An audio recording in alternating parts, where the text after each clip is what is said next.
The question is not whether or not a terrorist organization can be momentarily defeated.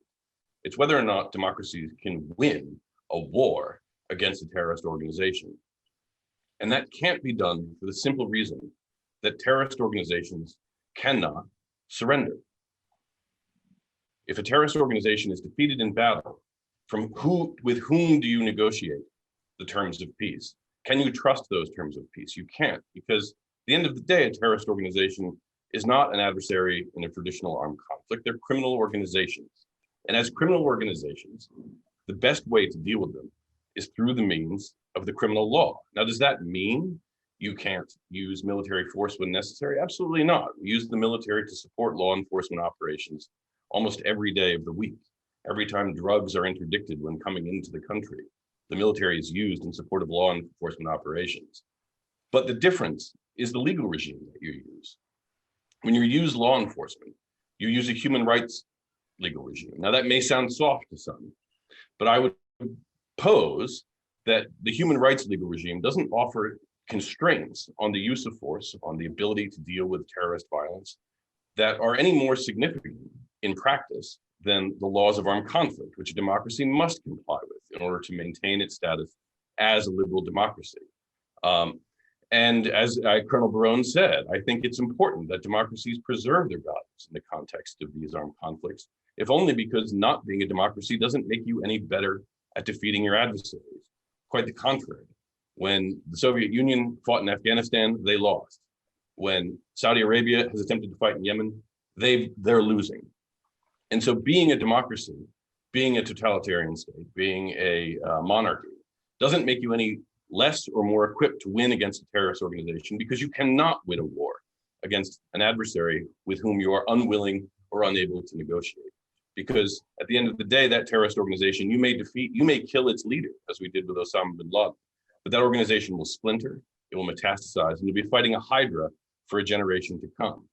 Now, the second reason you can't win a war against a terrorist organization, and you shouldn't even try, Colonel Barone cited the eminent Israeli jurist Aaron Barak. I would cite the great American philosopher Mark Twain, and that is, you shouldn't wrestle with a pig, because in the process, you're going to get dirty and the pig's going to like it. And when you wrestle with a pig, when you go to war with a terrorist organization, you're giving that terrorist organization precisely what it wants. It wants to legitimize its violence and to make the debate that you are having with it a political debate about ideology, about outcomes, about worldviews.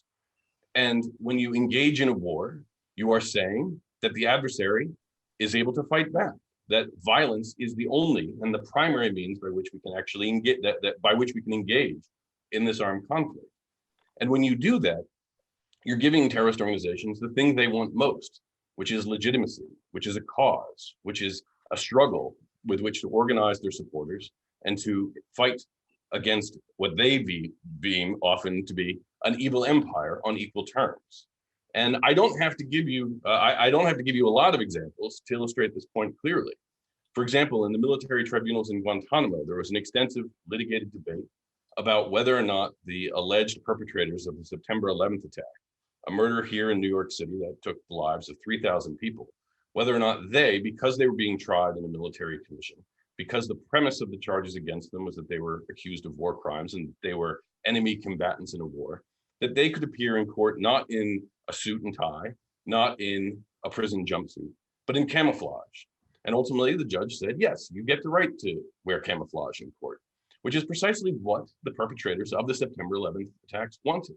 They wanted to be recognized as combatants in a war. That's precisely what Osama bin Laden said he wanted to do, was to entice the United States into a war footing, to put a terrorist organization such as Al-Qaeda in a peer status with the United States.